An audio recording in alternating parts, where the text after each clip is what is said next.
Ahí está.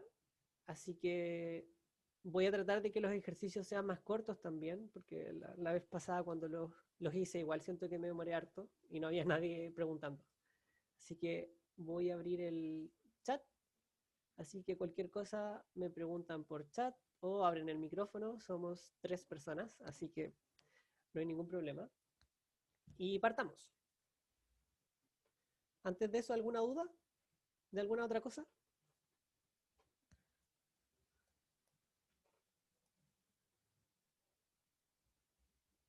Ninguna duda por mi parte. Ya, súper. Entonces, vamos con la pregunta 1, que es de movimiento circunferencial.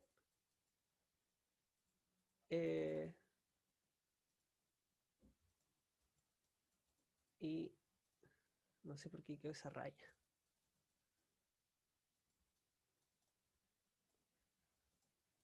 A ver. Bueno, vamos a hacerlo más abajo. Entonces dice, tengo un disco que está girando, ¿cierto? Con 8 centímetros de radio, con una rapidez angular constante de 1200 revoluciones por minuto. Acuérdense que en el movimiento circunferencial uniforme, la velocidad angular es la que se mantiene constante, ¿ya? Porque ahora tenemos velocidades angulares, velocidades tangenciales, aceleraciones radiales, aceleraciones tangenciales, y en el fondo, como saben que la aceleración es un vector y la velocidad va a ir cambiando porque siempre es tangente a la circunferencia, entonces vamos a tener aceleración, ¿ya? Y teniendo eso claro, se puede hacer el problema. Entonces,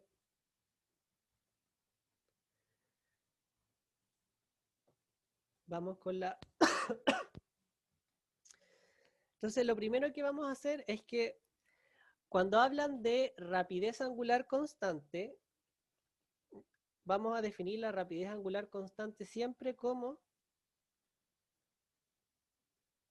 una velocidad que va a estar en radianes partido por segundo, ya en sistema internacional. Y los radianes tienen que ver con esto de la circunferencia, ¿cierto? La transformación, tienen que ver con un poco del ángulo sólido, pero vamos a definirlo como que va a ser radianes partido por segundo. Y nosotros vemos que esa rapidez angular no está en radianes partido por segundo, sino que está en revoluciones partido por minuto, ¿ya? Entonces, yo voy a llamar o vamos a definir siempre que cuando me dicen ciclos partido por minuto, vueltas partido por segundo, revoluciones partido por minuto, vamos a estar hablando de una frecuencia angular, ¿ya? Y no sé si se acordarán un poco de materia de PSU quizás, pero la frecuencia y el periodo, la frecuencia es la cantidad de vueltas por una cantidad de tiempo, el periodo es cuánto se demora en dar una vuelta, ¿cierto? Entonces, en este caso vamos a estar hablando de frecuencia angular y que son 1200, entonces revoluciones por minuto.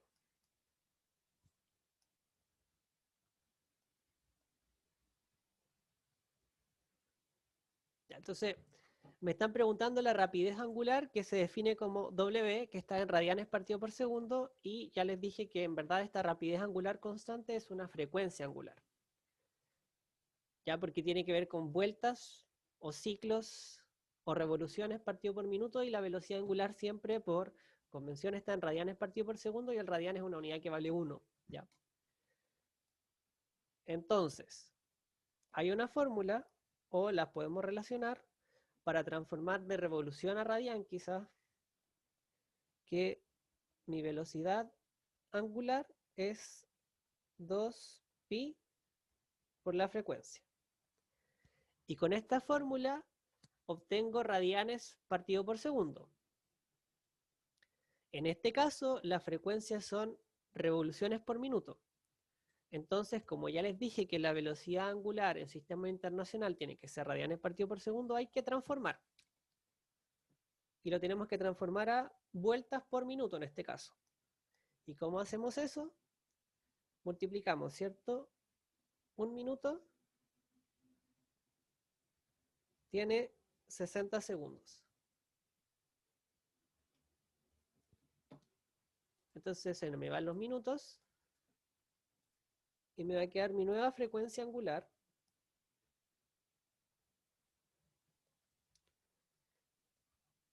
Y me va a quedar, bueno, vamos a hacerlo. Entonces estos son 2 y se va un 0 y me queda que son 20 revoluciones partido por segundo. Entonces ahora podemos aplicar la fórmula que les di arriba, que me va a hacer pasar de una velocidad angular, o sea, de una frecuencia angular a una velocidad angular. Esto va a ser súper importante cuando veamos fuerza, y estoy casi seguro que vemos ley de gravitación universal, ¿cierto? Y de hecho vieron un ejercicio con la profe que hablaba de digamos, las órbitas de los planetas. Entonces, ¿por qué es importante el concepto de frecuencia? Porque, ¿qué es un año? Un año es lo que se demora la Tierra en dar una vuelta al Sol, ¿cierto? Entonces, eso sería un periodo, después tenemos la frecuencia y tenemos velocidades angulares. Entonces, es un poco importante tener como clara la diferencia entre frecuencia angular y velocidad angular, pero es un 2pi. Entonces, finalmente, mi frecuencia angular, mi velocidad angular es 2pi por mi frecuencia angular. Y en este caso sería 2pi por 20, ¿cierto? Y eso me queda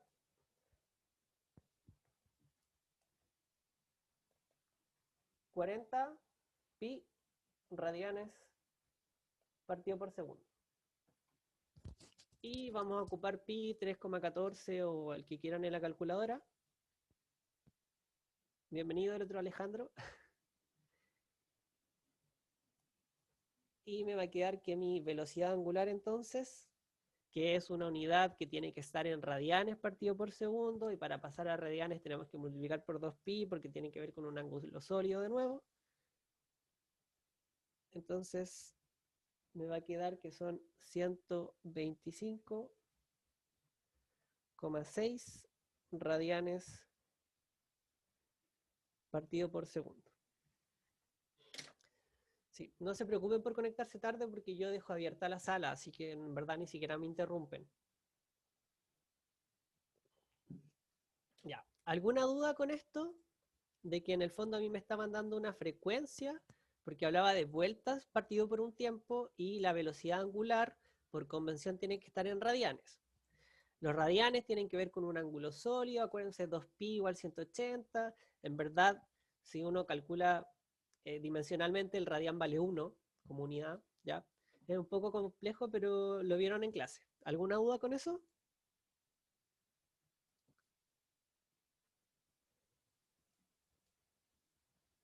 Voy a asumir que no. Y me pide la rapidez lineal de un punto a 3 centímetros del disco. ¿Ya? Quizás esta ayudantía va a ser más de formulitas que igual le pueden servir más. Entonces, yo sé la siguiente fórmula, que las voy a poner quizás en otro color. Que mi velocidad tangencial o mi velocidad lineal, es decir, esa velocidad que es lineal, tangente al círculo que está haciendo la partícula, es igual a la velocidad angular por el radio de la circunferencia que está describiendo. Y de hecho, si ustedes miran, entonces la velocidad angular es radianes partido por segundo. Y el radio se mide en metros. Ya les dije que el radián vale como 1, en este caso de las unidades. Entonces, ¿cómo me quedaría? Como metros partido por segundo. Entonces, esta fórmula es válida, al menos dimensionalmente y también teóricamente. ¿Ya? Entonces, en este caso no es el radio completo, sino que me dice a 3 centímetros del disco. ¿Ya? Está un poco confuso el enunciado, porque uno podría pensar que son 3 centímetros más allá del borde del disco. Entonces, el radio sería 8 centímetros más 3 centímetros, 11 centímetros. O en este caso, yo lo voy a interpretar, porque está un poco confuso en el enunciado, que en el fondo es la rapidez de un punto que está a 3 centímetros del centro del disco. ¿Se entiende la diferencia?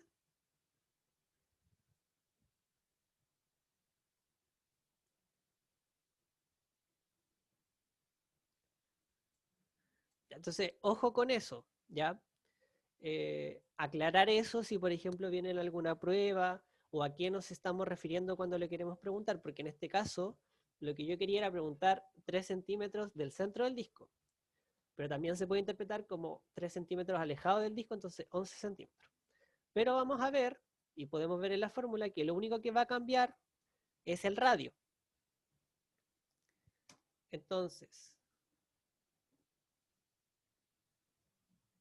ya, entonces quizás voy a explicarlo mejor para que nos quede claro, porque el enunciado es un poco ambiguo y creo que es válido que a veces queden estas dudas, ¿cierto? Nosotros teníamos el disco, y el disco nosotros sabemos que tenía, entonces, perdón, no estaba tan en el centro, pero tenía un radio de 8 centímetros. ¿Sí? ¿Estamos de acuerdo en eso? Y la pregunta es la rapidez lineal de un punto a 3 centímetros del disco. Entonces, uno podría pensar que sería un punto que puede estar aquí,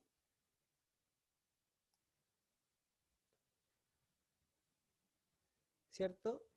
Que está alejado a 3 centímetros del disco. Y que tenemos que asumir que también se está moviendo circunferencialmente. Entonces, en este caso, el radio para este punto en la fórmula, ¿cuál sería?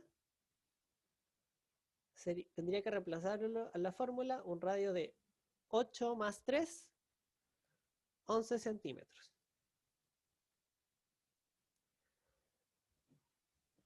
Pero ahí tendríamos que suponer que este punto que está a 3 centímetros obviamente también se mueve en un movimiento circunferencial uniforme.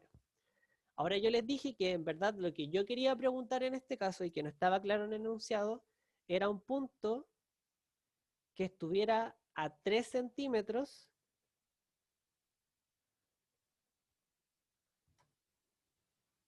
del centro del disco.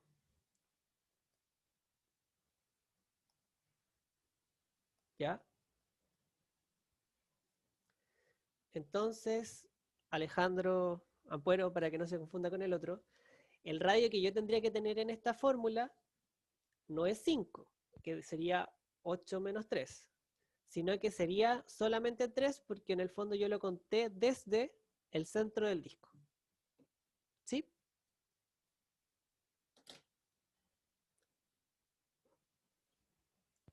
Súper. Entonces, para que nos entendamos, lo que yo quería preguntar era la situación que está acá, en rojo.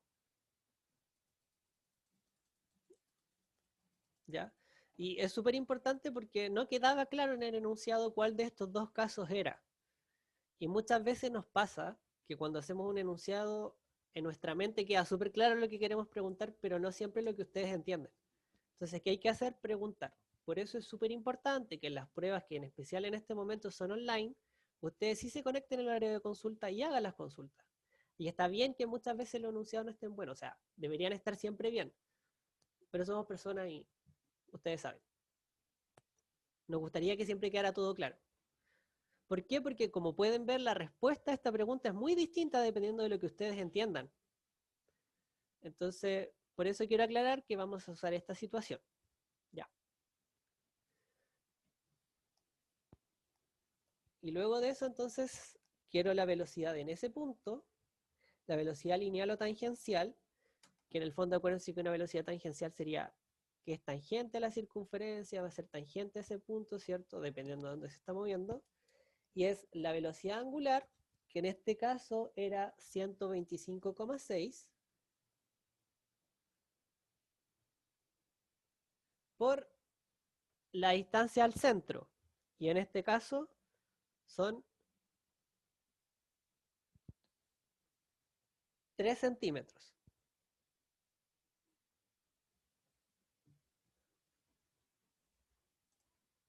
¿Cierto?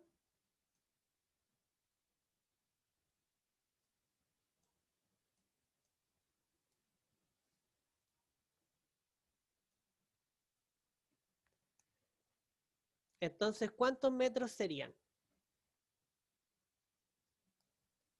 Porque vamos a trabajar en sistema internacional, entonces sería 0,03 metros.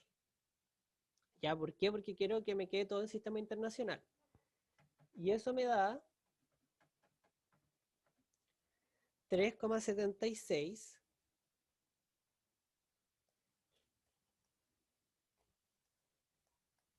metros partido por segundo. ¿Por qué? Porque esto es metros y esto de acá es radianes partido por segundo. Y ya les dije que el radian es como 1, entonces me queda metros por 1 partido por segundo, metros partido por segundo. ¿Se entendió?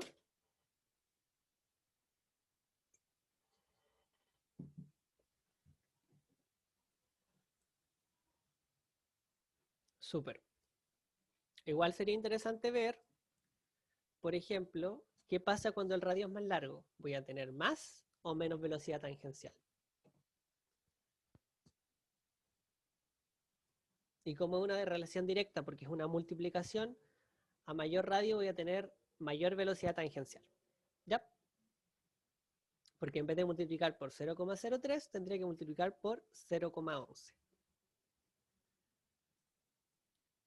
Entonces tenemos la primera fórmula, que la velocidad angular es 2pi por la frecuencia, que es revoluciones partido por un tiempo. Tenemos la fórmula de rapidez tangencial. ¿Por qué? Porque en este caso no lo estoy usando vectorialmente, ¿cierto? Y bien dice la aceleración radial de un punto en el borde del disco. Y aquí queda un poquito más clara la pregunta y me están pidiendo la aceleración en este punto de acá. ¿Ya? ¿Por qué existe aceleración entonces si se supone que estamos en un movimiento como uniforme, ¿cierto? Un movimiento circunferencial uniforme, porque es la rapidez angular la que se mantiene constante. La velocidad va cambiando porque es tangencial, ¿cierto? Y un cambio de velocidad implica una aceleración. Entonces también vamos a ser un poquito más prácticos y voy a escribir la fórmula. Sabemos que la aceleración radial, que usualmente se conoce como aceleración centrípeta, es igual a la velocidad tangencial al cuadrado partido por el radio o la distancia al centro del movimiento. Además, nosotros sabemos que B también lo podemos escribir como W por R. Entonces podemos reemplazar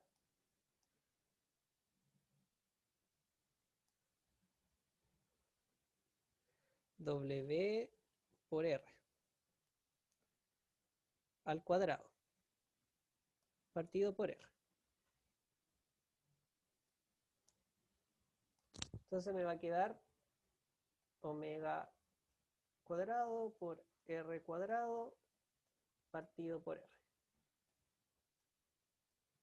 Entonces, otra fórmula también es omega cuadrado por R. Veamos. Omega es radianes partido por segundo.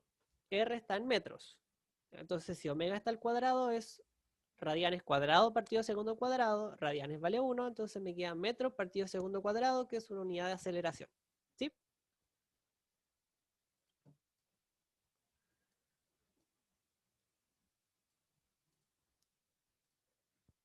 Entonces, en este caso,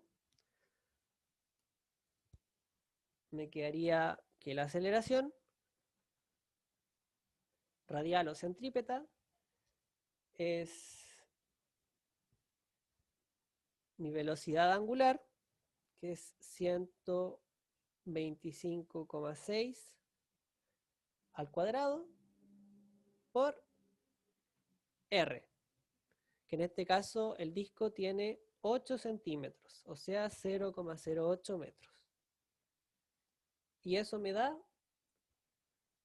1262,03 metros partido por segundo al cuadrado. ¿Alguna duda con esto? Entonces tenemos esta fórmula que me relaciona velocidad tangencial y velocidad angular, y tenemos esta fórmula que me relaciona la aceleración centrípeta o radial con la velocidad tangencial o con la velocidad angular. ¿Sí?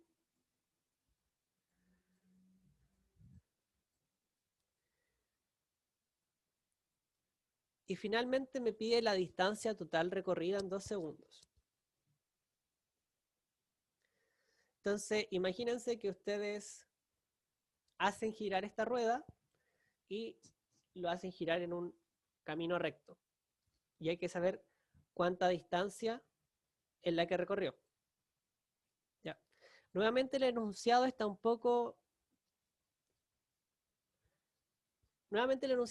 confuso porque dice la distancia total recorrida en 2 segundos y vamos a asumir que la distancia total recorrida del disco, pero vamos a usar un punto que está en el borde, ¿ya? ¿Por qué les digo esto de como el enunciado no está tan bueno? Porque la verdad es que así son los enunciados y son las dudas que a ustedes le pueden surgir del enunciado. Y es bueno que esas dudas ustedes la aclaren cuando lean un enunciado con la persona que se la está leyendo, puede ser Laura o voy a ser yo si son pruebas parciales. ¿Ya? Entonces,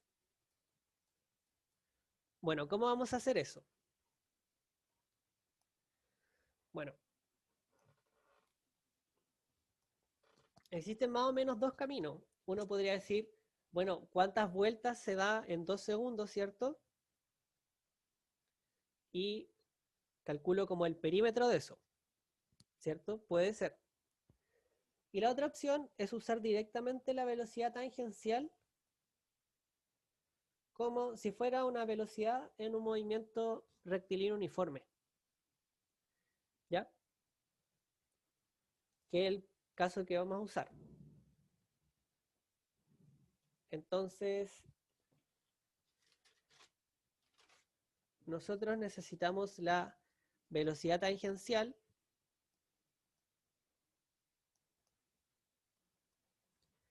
del disco a los 8 centímetros, y eso era mi velocidad angular por mi distancia al centro, que en este caso es el radio, que es 0,08, y eso me queda que son 10,05 aproximadamente metros partido por segundo. Entonces, ¿qué significa que lo vamos a usar como un movimiento rectilíneo uniforme? Que podemos decir que mi velocidad es igual a mi distancia partido por tiempo, ¿cierto? Que es la fórmula que ocupábamos siempre para el movimiento rectilíneo uniforme. Entonces, la distancia recorrida va a ser igual a la velocidad tangencial por el tiempo.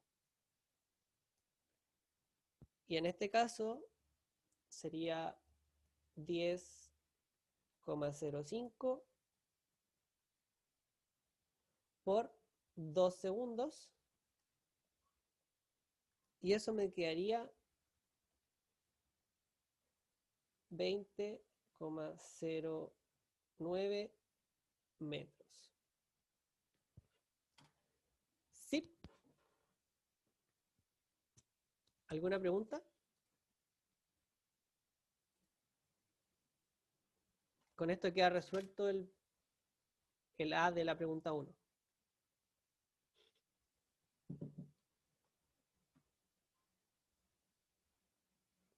¿No dudas entonces? Alejandro, José, ¿no? Súper. Entonces, como ya les dije, bueno, le comentaba al Alejandro Ampuero, que fue el primero que se conectó, que voy a tratar de hacer los ejercicios más cortos igual, para que podamos hacerlos todos en la ayudantía. Entonces la pregunta 2 dice, la pregunta 2 de movimiento circunferencial, la figura representa la aceleración total de una partícula que se mueve en el sentido de las manecillas del reloj, ¿cierto? Entonces se mueve así, con un círculo de 2,5 metros de radio en algún momento del tiempo, ¿ya? Y porque es súper importante que digan en ese instante, porque en este caso, si nosotros, por ejemplo, calculáramos la velocidad angular, si fuera un movimiento circunferencial normal, solamente tendríamos aceleración centrípeta, ¿ya? Y en este caso no solo tenemos aceleración centrípeta porque vemos que no, la aceleración no está solamente en la componente radial, sino que tiene una parte que va radial y otra parte que va tangencial, ¿ya? Entonces, por eso es súper importante que nos digan en ese instante, porque en ese instante esa es la foto, ¿ya?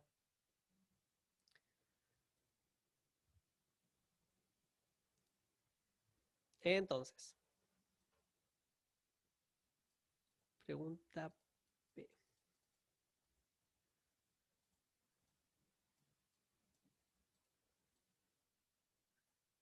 Entonces, vamos a ver la figura y voy a hacer la descomposición, ¿ya?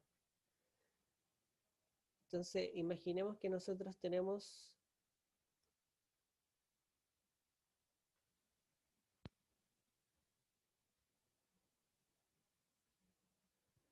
no, no, no, no, me equivoqué. Entonces, imaginemos que nosotros, obviamente nosotros podemos extender el radio así, ¿cierto? Y extendemos la aceleración ahí y nos queda un triángulo rectángulo, ¿ya? Nos queda un triángulo rectángulo y por lo tanto nosotros podemos calcular,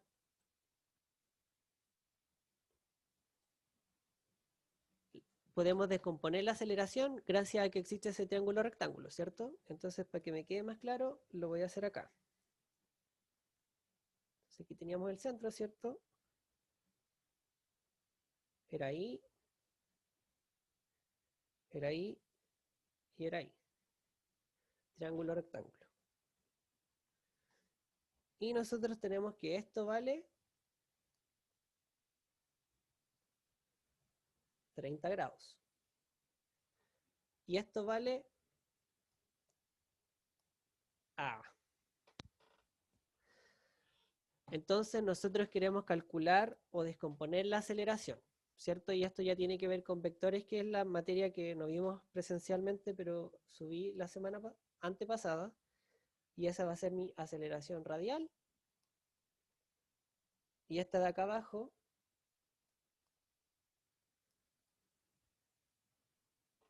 puede ser mi aceleración tangencial, ¿ya? Entonces, para que quede más claro, mi hipotenusa vale A. Estos son los 30.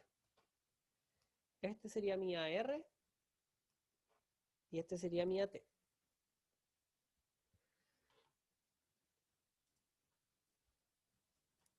Entonces, ¿cómo podemos escribir AR y AT en función de A, que es el dato que nosotros tenemos?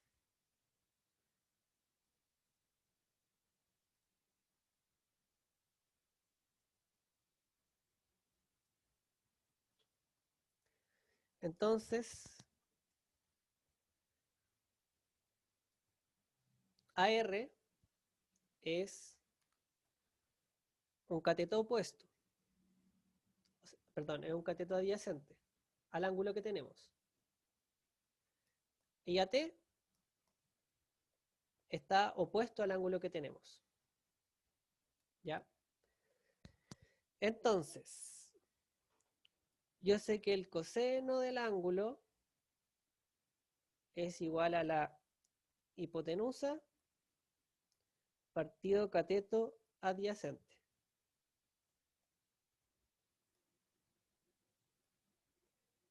Y el seno del ángulo es hipotenusa partido por cateto opuesto.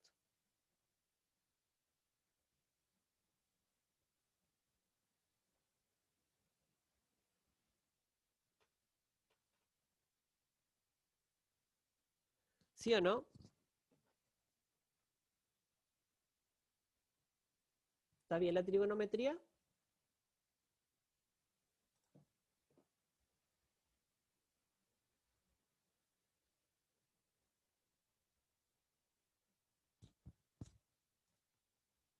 Alejandro, José.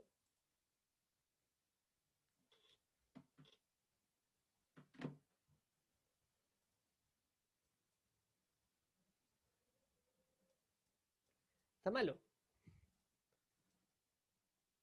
¿Por qué? Porque es al revés como yo lo estaba escribiendo. Es cateto adyacente partido hipotenusa. Ya, era solo para saber si estaban. Y parece que no están. Entonces, AR está en un cateto adyacente al ángulo que tengo. Entonces se calcula como la hipotenusa, que en este caso es A, por el coseno del ángulo. Y en el caso de la tangencial, sería la aceleración por el seno del ángulo porque es el cateto opuesto. ¿Ya? Y con eso tengo la aceleración radial y la aceleración tangencial, que son dos de las preguntas. Y en este caso, esto me queda 15 por coseno de 30, y eso es igual a aproximadamente 13 metros partido por segundo al cuadrado.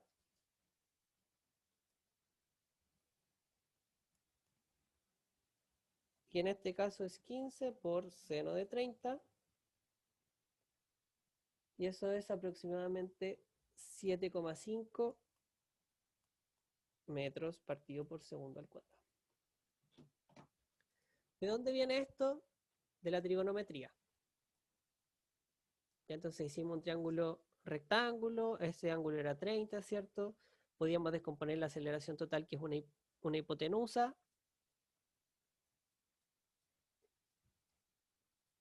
Si tienen dudas con trigonometría, el viernes.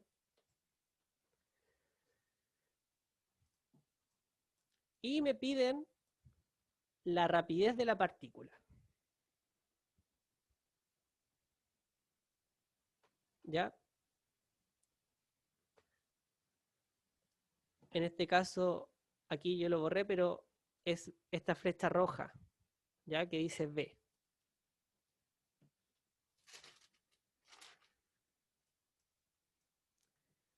Nosotros sabemos por fórmula que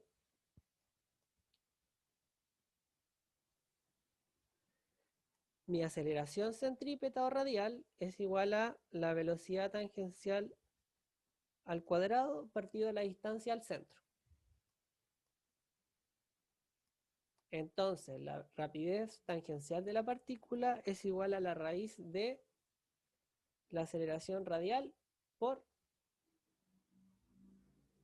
el radio o la distancia al centro de la circunferencia. Y ya tengo AR, ¿cierto? Porque lo calculé arriba. Y sé cuánto vale el radio de la circunferencia, que es 2,5 metros. Y me va a quedar que la velocidad tangencial, que estaba en rojito, es igual a la raíz de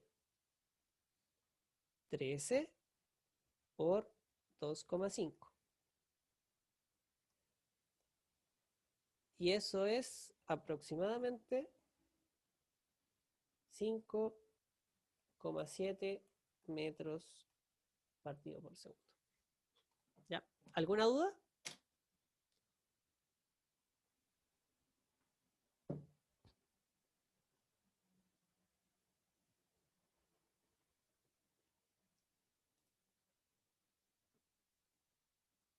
¿No? Alejandro.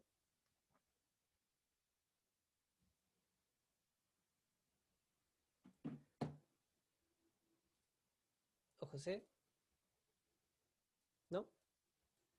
Porque esto ya sería lo último de cinemática del curso. Hay 3 guías subidas de cinemática, ¿ya? 1D, 2D y circunferencial, ¿ya? Para que lo tengan presente para la prueba de la próxima semana. Pueden hacer los ejercicios y pueden preguntarme el viernes si les queda alguna duda. ¿Ya?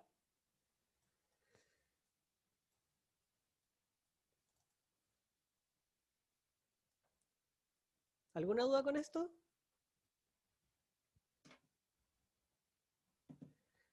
Entonces vamos a pasar a la parte de dinámica.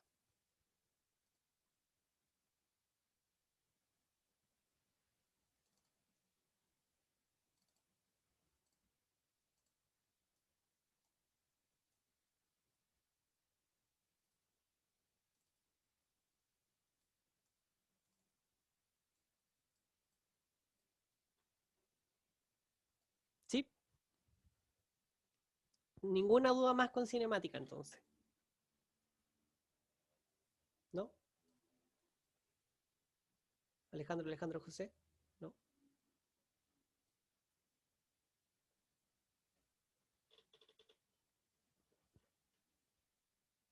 Súper. Qué bueno, creí que nos estaba escuchando. Entonces viene fuerzas y voy a escribir brevemente. En esta clase vamos a trabajar con las primeras 2 leyes de Newton, ya que es con lo que más se trabaja, pero vamos a ver que el primero tiene un poco. Entonces, leyes de Newton.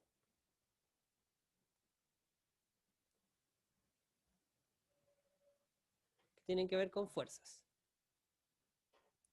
Entonces voy a hacer este pequeño recordatorio.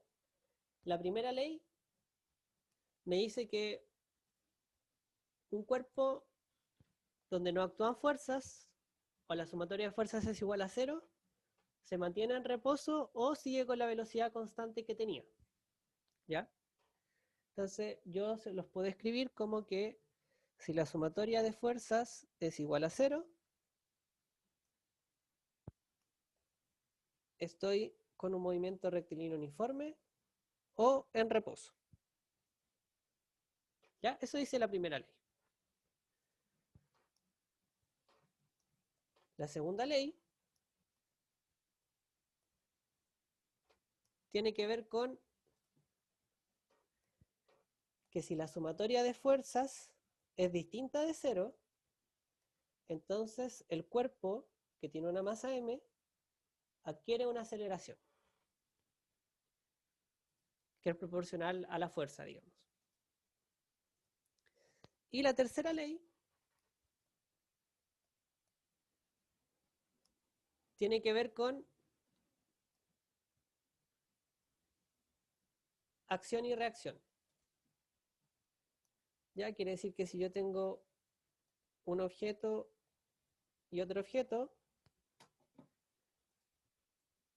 la fuerza que ejerce un objeto sobre el otro son iguales, pero en sentidos contrarios. ¿Ya? Y eso es súper importante, que lo vamos a ver en el primer problema, pero en el fondo estas fuerzas no se anulan, ¿ya? Porque nosotros hacemos diagramas de cuerpo libre, que es como se trabaja en dinámica, y que es como lo vieron con la profe, sobre cada cuerpo, ¿ya? Pero es súper importante que siempre que yo ejerzo una fuerza, existe otra fuerza que con sentido contrario. Ya eso tiene que ver con la tercera ley de Newton.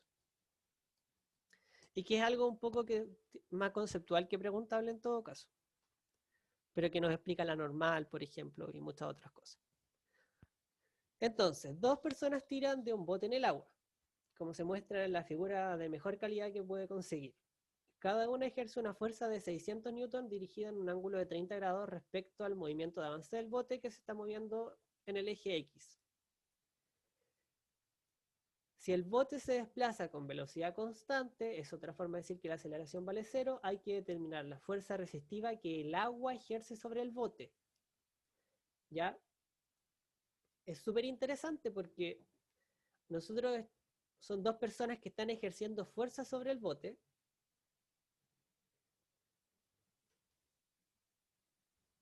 pero a su vez el bote ejerce una fuerza sobre el agua. Y por acción-reacción, el agua está ejerciendo una fuerza sobre el bote, que es lo que me están preguntando. ¿Ya? Entonces es bien curioso porque no me están preguntando la fuerza que ejerce el bote sobre el agua. Me están preguntando la fuerza que ejerce el agua sobre el bote. ¿Se nota la diferencia? Porque la fuerza que ejerce el bote sobre el agua iría en la otra dirección, ¿cierto? Iría como adelante. Y aquí vemos que la fuerza está atrás. ¿Y por qué? Porque es la fuerza que ejerce el agua sobre el bote en reacción a la fuerza que ejerce el bote sobre el agua. Ya, espero que no sea muy confuso eso. Pero es súper importante tener esas cosas claras. ¿Ya? Entonces, ¿cómo se trabaja siempre en los ejercicios de dinámica? Origen, igual que en cinemática, y diagramas de cuerpo libre. Un diagrama de cuerpo libre es tomar el objeto y representarlo en un plano cartesiano donde podemos identificar las fuerzas que se ejercen sobre ese objeto. ¿Ya? Entonces yo voy a transformar esta figura, voy a decir el bote y voy a hacer un diagrama de cuerpo libre para el bote. ¿Ya? Entonces, P2, A. Siempre. Diagrama de cuerpo libre.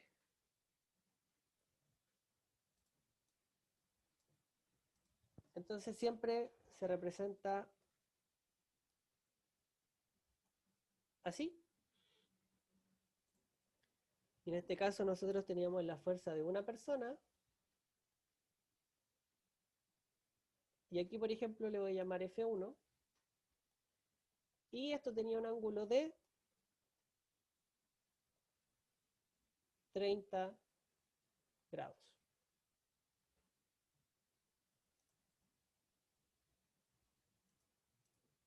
Teníamos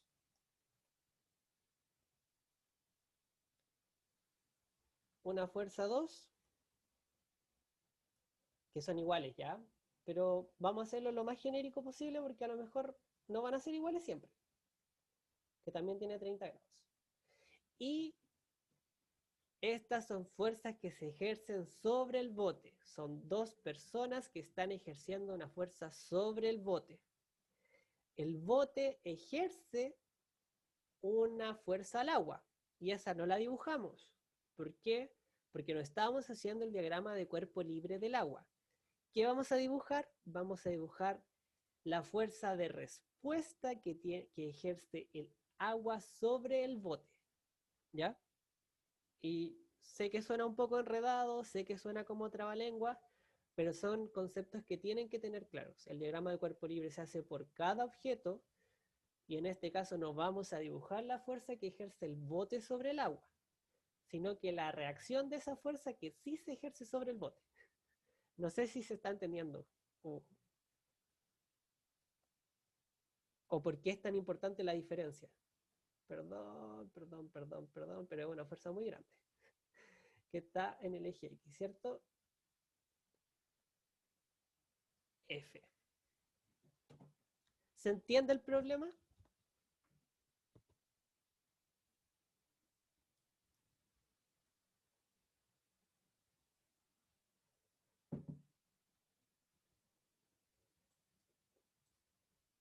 Ya, entonces, si el problema nos dice que el bote se logra mover con velocidad constante o sin aceleración, entonces indica por primera ley que la sumatoria de fuerzas sobre ese bote es igual a 0. Primera ley. ¿Ya?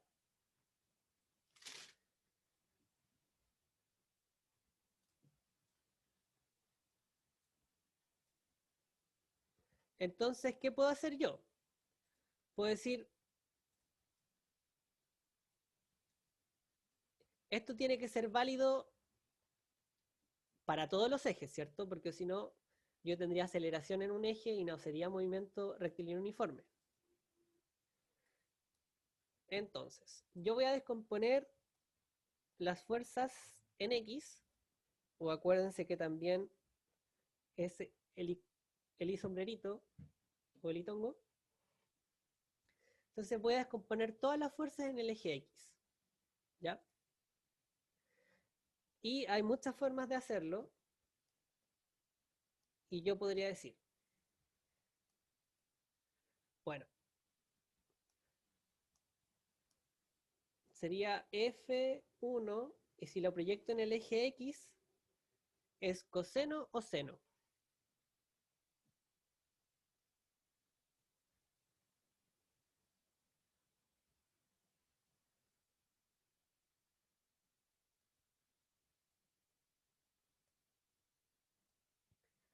Coseno de 30. ¿Por qué? Porque yo estoy descomponiendo en el eje X y ese es el ángulo y ese es el cateto adyacente. ¿Ya? Entonces adyacente, coseno.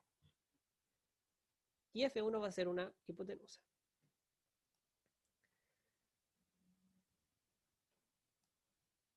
Voy a hacer la sumatoria de fuerza en el eje X entonces. Entonces, fuerza 1 coseno de 30. Más la fuerza 2. Y aquí existen varias cosas que hay que tener claras. Yo podría decir que en el fondo el ángulo de la fuerza 2 va a ser toda la vuelta. Es decir, 360 menos 30 serían 330 grados. Y decir F2 coseno de 30, ¿cierto? Sí, siempre medimos del eje X. ¿Y cuál es la gracia de tomar ese ángulo? Es que acuérdense que si yo tomo ese ángulo, automáticamente las funciones trigonométricas, seno o coseno, van a tomar solitas el si son positivas o negativas. Que por lo tanto yo no me tendría que preocupar de direcciones o de esas cosas raras de si esto está sumando o está restando. Ya, a mí no me gusta mucho eso porque es justamente eso.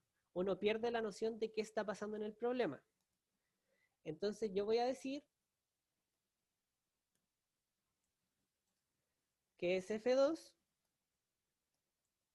por coseno de 30. ¿Ya?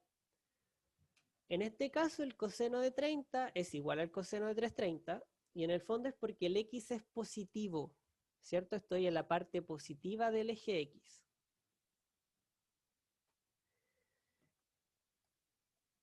Y voy a decir que es menos F, porque estoy haciendo la sumatoria de fuerza en el eje X. ¿Ya?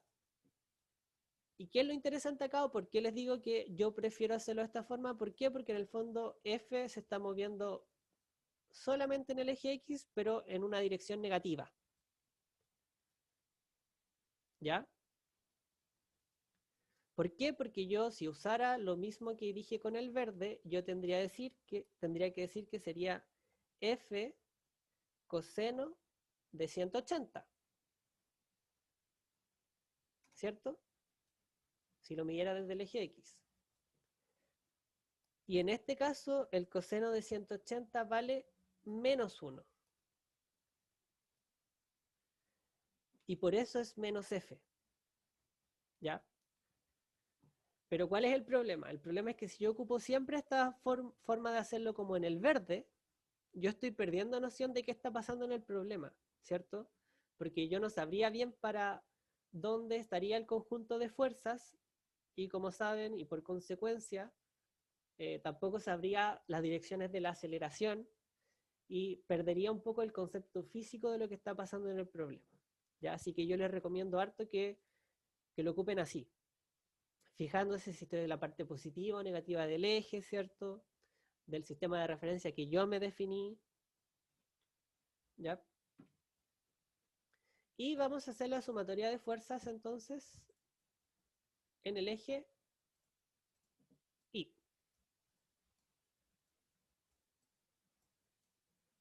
¿Cierto? Entonces en el eje X será el coseno. Y en el eje Y, entonces las fuerzas en el eje Y, o acuérdense que J correcto. Sería F1 por seno de 30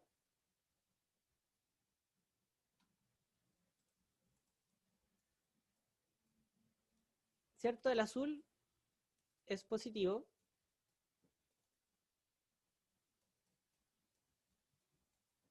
¿cierto? Está en el eje Y positivo. Pero en este caso,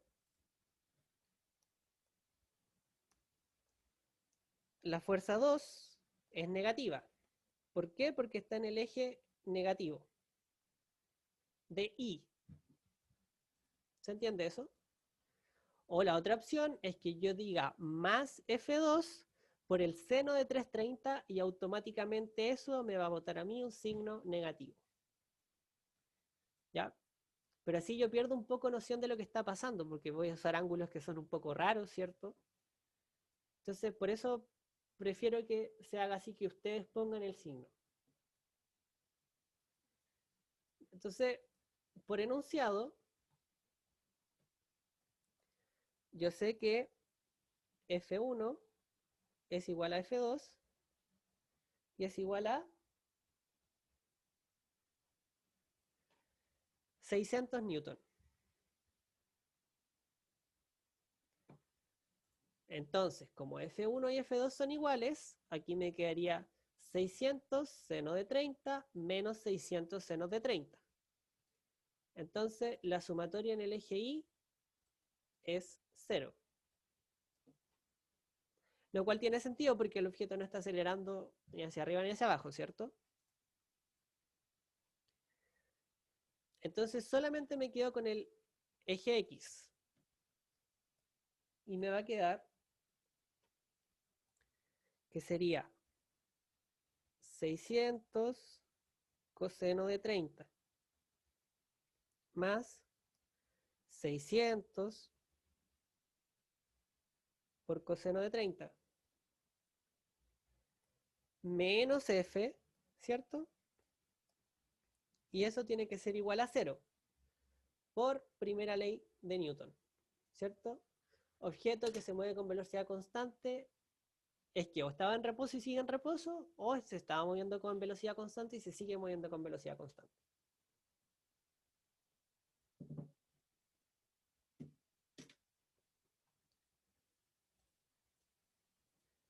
Entonces, fíjense, si yo despejo f, es decir, la voy a pasar al lado derecho, pero lo voy a escribir en el lado izquierdo, sería 2 veces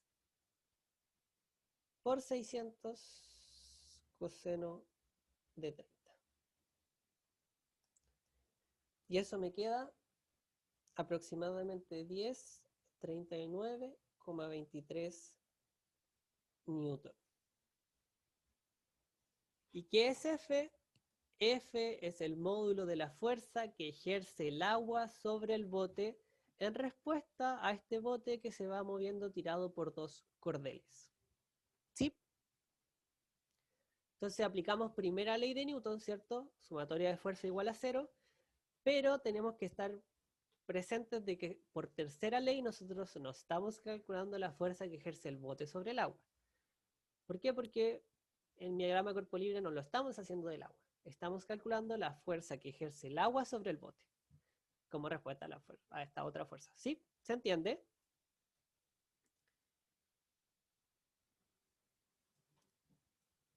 Entonces, primera ley de Newton, objetos que se mueven con velocidad constante o están en reposo y la sumatoria de fuerzas sobre ese objeto es igual a 0, sigue en reposo o se sigue moviendo con velocidad constante. ¿Ya? ¿Alguna pregunta? Alejandro, José.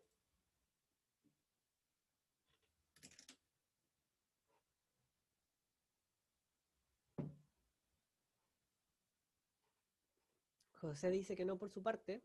Quizás no ahora, quizás te salgan consultas después, ya sabes, correo, foro o viernes.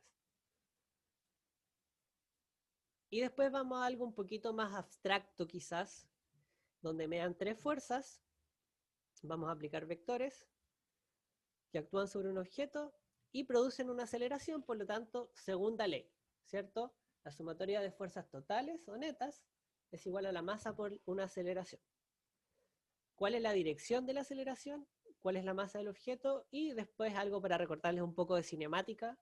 Si el objeto está inicialmente en reposo, ¿cuál es su velocidad después de 10 segundos?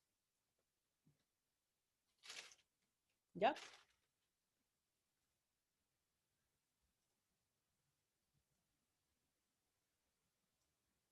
Entonces, B.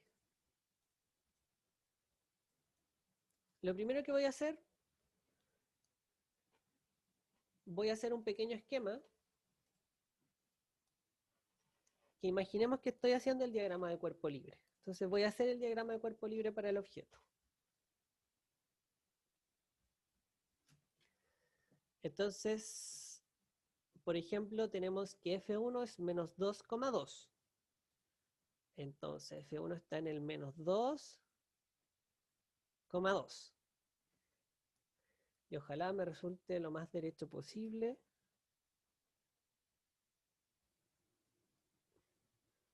Entonces, esa es F1. F2 está en el 5,-3. Por lo tanto, estaría en el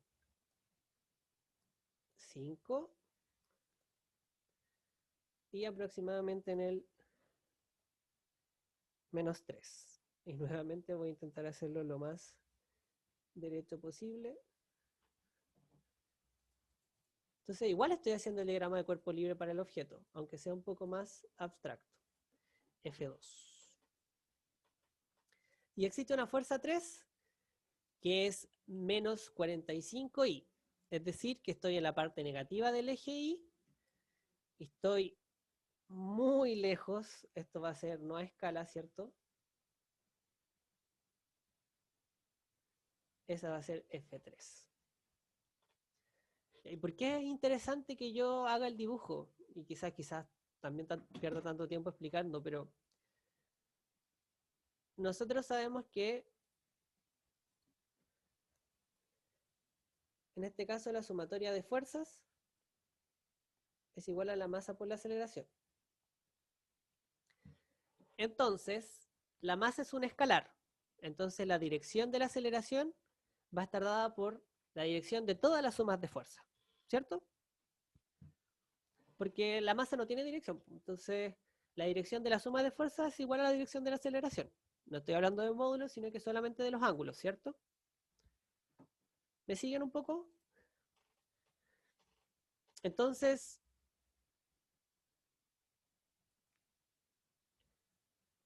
pueden ver más o menos el módulo de la fuerza, ¿cierto? Tengo esta fuerza en roja, esta fuerza en azul y esta fuerza en verde. Entonces, si yo sumo estas fuerzas, ¿cuál obviamente va a ser la más predominante? La verde. Entonces, cuando yo calcule la fuerza y le puedo calcular el módulo, voy a darme cuenta que me va a quedar más cerca del módulo de la verde. Y por la dirección, ¿cuál creen que va a ser la dirección predominante? Va a ser una dirección muy parecida a la fuerza 3, porque es la más grande, ¿ya? Entonces, esa es una forma de que ustedes sepan que los resultados que ustedes van a llegar son más o menos correctos, ¿ya? Por eso es importante saber lo que se está haciendo. ¿Se entiende por qué hago el dibujo y como que les hago estas preguntas como antes incluso de hacer el ejercicio? Porque muchas veces creemos que no tenemos cómo darnos cuenta de si nuestra respuesta estuvo mala o estuvo buena, que es lo que le pasó a muchas y a muchos en la prueba parcial. Pero sí tenían cómo darse cuenta, porque existen estas preguntas que deberían hacerle más o menos sentido a la realidad. ¿Ya? Yo no soy un físico teórico, soy geofísico y las cosas tienen que tener sentido en la realidad, ¿cierto? Entonces, ya que hicieron el esfuerzo de conectarse, les quiero dar estos tips. ¿Ya? Entonces vamos a tener que calcular la sumatoria de fuerzas. ¿Ya? Entonces, en este caso, y como ya está descompuesto en I y J, yo puedo sumarlas nomás. ¿Por qué? Porque los I se van a ir con los I y los J con los J. Entonces, quizá ya no tengo que separar en componentes porque automáticamente con los I y los J lo voy a hacer como inconscientemente. Entonces me va a quedar la fuerza 1 que es menos 2I más 2J más la fuerza 3 que son 5I menos 3J menos 45I.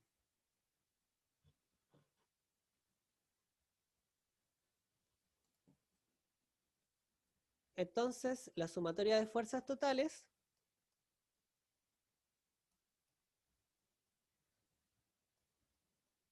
¿cómo me quedaría? Me quedaría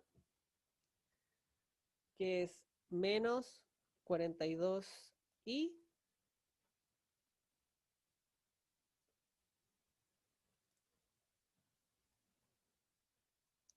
menos J Newton. Ya, entonces, nuevamente, si ustedes calculan el módulo de esto, le va a quedar más parecido, o ya se parece incluso vectorialmente, a la fuerza 3, ¿cierto?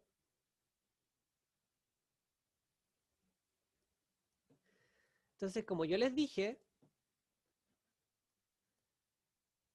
la sumatoria... Profe, ¿Mm? perdón, quizás me equivoqué yo, pero me dio, o sea, quizás calculé mal, pero me dio menos 40 y... A ver, pero si yo tengo 45i más 5i me queda menos 40i. Menos 2i es menos Ujú. 42, ¿no? Ah, ya, perdón, es que marqué un 3 en vez de un 5. Ah, sí, sorry, quizás mi letra está un poco... Pero ustedes saben que cuando las cosas están con i con j, es llegar y sumar cosas con i y cosas de j. Sí, sí. Sí, súper, entonces me queda menos 42. Entonces, como yo les comentaba, la sumatoria de fuerzas es igual a la masa por la aceleración. ¿Y qué quiero decir con esto? La sumatoria de fuerzas obviamente no es lo mismo que la aceleración porque me falta multiplicarlo con la masa. Pero como en esta ecuación solamente las fuerzas y la aceleración son vectores, la dirección de la aceleración es la misma que esta suma de fuerzas. ¿Sí? ¿Se entiende por qué?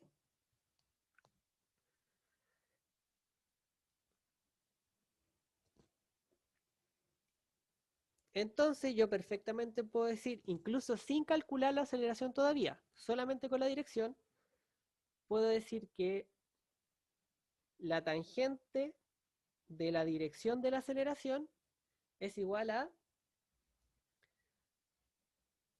menos 1 partido por menos 42. Acuérdense, la dirección de un vector es y partido, la tangente de y partido por x. ¿Ya? Y eso me va a quedar que es 1,36 grados. ¿Ya? Entonces, fíjense, ya les dije que ese ángulo, en este caso, no está medido desde el eje X. O en verdad lo dije en la clase donde nadie vino porque la subí asincrónica. Pero en el fondo, la suma de fuerzas me da aproximadamente aquí, ¿cierto? Me queda negativo y me queda muy parecido a la fuerza 3. Entonces, el ángulo que yo estoy calculando es ese. Ese vale 1,36. Entonces, ¿tiene sentido? Sí, tiene harto sentido. ¿Por qué? Porque ya les dije que lo que iba a dominar en esta suma de fuerzas va a ser la fuerza 3. Entonces, la suma me quedó muy parecida a la fuerza 3 y el ángulo también me quedó muy chiquitito. ¿Por qué? Porque la fuerza 3 es tan grande y además se está moviendo solamente en el eje X. ¿Ya? Entonces, ¿qué quiero decir con esto? Todo tiene sentido. ¿Sí?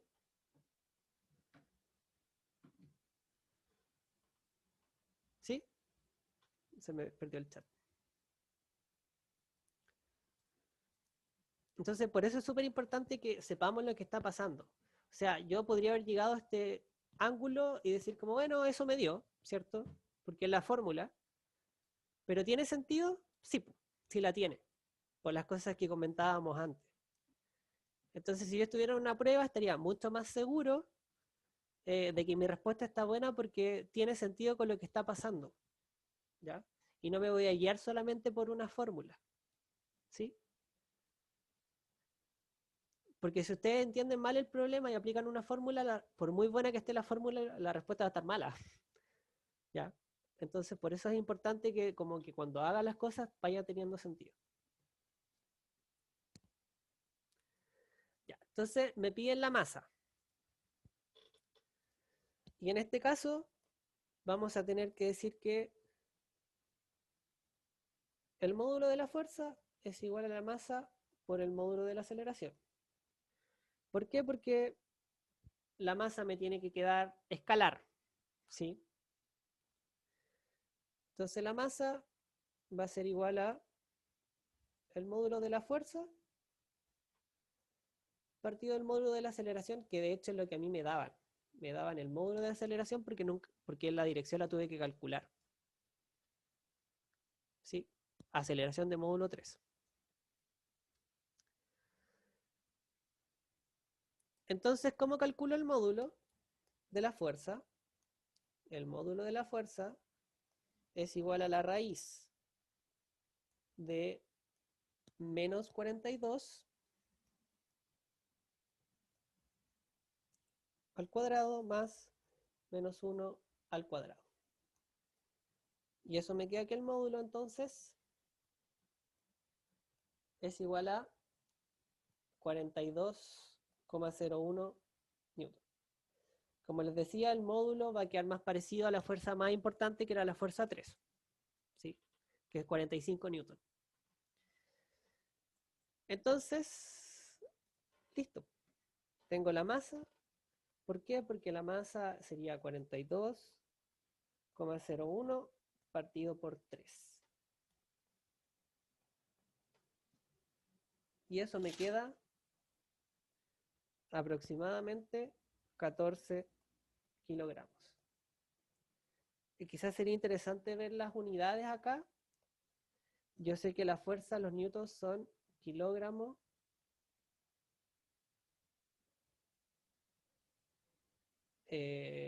kilogramo metro partido por segundo al cuadrado. ¿Cierto? Entonces aquí me quedaría kilogramo metro partido segundo al cuadrado partido por metro segundo cuadrado y me queda kilogramos. Por eso son 14 kilogramos. Listo. Entonces, finalmente calculamos si el objeto está inicialmente en reposo, cuál es su velocidad después de los 10 segundos. Y ahí está, quizás es una pregunta un poco capciosa, ¿cierto? Porque yo perfectamente podría decir, bueno, la aceleración, ¿cierto? Es velocidad final menos velocidad inicial. Y en este caso, partido el tiempo que partió en 0, ¿cierto? Y me quedaría velocidad final partido por 10 segundos. ¿Cierto? Y por lo tanto,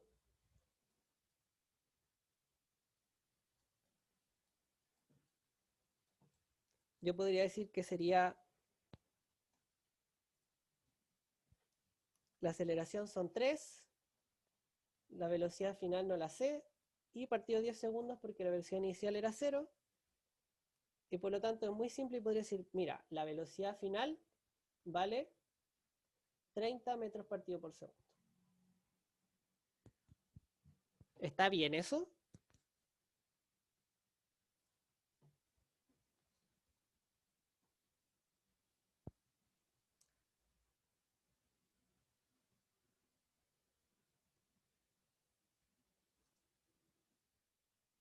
José, José, o sea, Alejandro, Alejandro, José.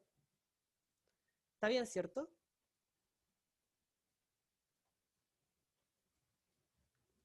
Es cinemática.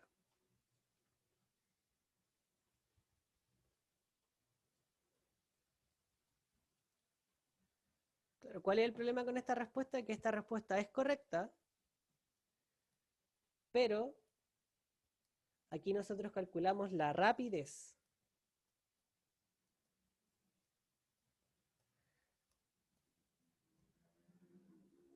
Que vendría siendo el módulo de la velocidad. No es la velocidad. Porque esto lo aceptaríamos si es que recordamos cinemática 1D. Pero ya no estamos en cinemática 1D, estamos en dinámica y dinámica en 2D. Entonces, ¿qué sería lo más correcto? Lo más correcto sería decir que mi velocidad final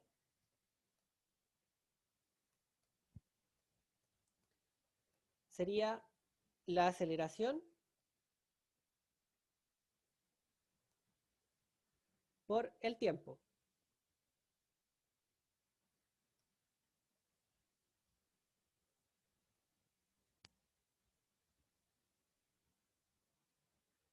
¿Ya?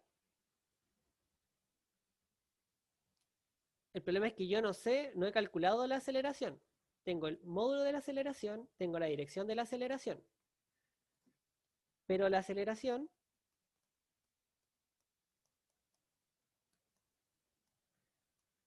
va a ser la fuerza partido por la masa. Entonces sería partir cada componente de la fuerza por la masa. Entonces la aceleración eran, ¿se acuerdan que la fuerza menor menos 42? Yo la tengo que dividir por el escalar, 14.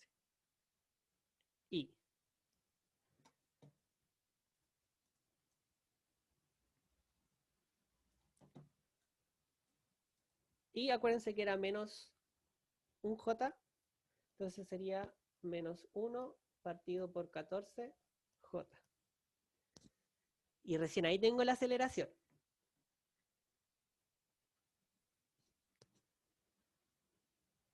Eso es metros partido por segundo al cuadrado. Entonces podemos volver a aplicar la fórmula. Y me va a quedar que la velocidad final es igual a la aceleración por el tiempo.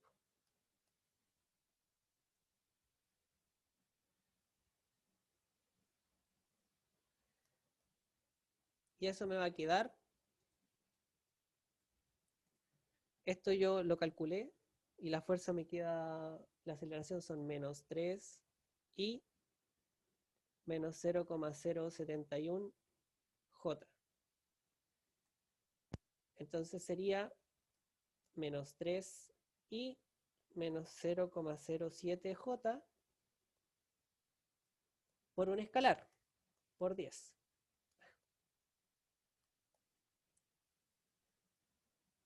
Entonces lo más correcto, porque es que están pidiendo velocidad y no rapidez, es que la velocidad final, en este caso, son menos 30 y menos 0,7 J metros partido segundo al cuadrado. ¿Ya? Entonces, de nuevo, ojo con los enunciados. Pregunten. Por ejemplo, en la pregunta final me están pidiendo la velocidad o la rapidez, porque no son lo mismo. Ya. Entonces, nuevamente con eso quiero decir que no siempre los enunciados dejan tan en claro lo que están pidiendo. A lo mejor la profesora cuando pide el ejercicio quería solamente la rapidez. O a lo mejor quería la velocidad, que no son lo mismo, ¿cierto?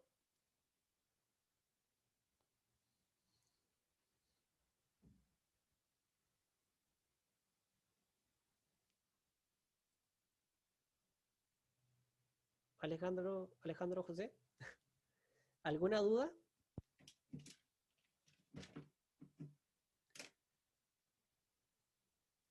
¿No? Es súper importante la diferencia entre rapidez y velocidad. ¿Por qué? Porque obviamente la prueba o el control que viene va a ser casi todo cinemática. Obviamente todo cinemática. Entonces es importante que ustedes siempre manejen esas diferencias. Que las cosas son vectores y etcétera. ¿Ya? Espero que hayan entendido la diferencia entre cuando me pedía la rapidez o la velocidad en la última pregunta.